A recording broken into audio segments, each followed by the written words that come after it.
53. The Star.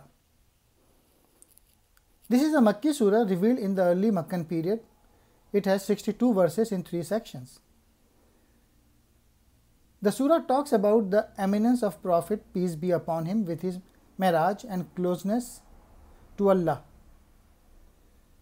It warns the disbelievers about the errors of their attitude towards the Qur'an and the Prophet of Allah. Some of their wrong beliefs in the angels as daughters of God, intercession of the angels, etc. are also mentioned. Introduction to the sections. The Miraj experience of the Prophet Muhammad, peace be upon him. Gods or goddess of the non-believers are more conjectures and names without any reality. Number 2. The angels are the servants of Allah.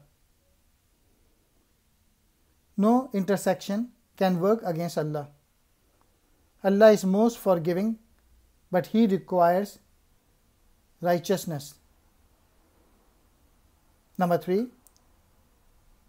Those who deny the truth, they are standing against the power and majesty of Allah.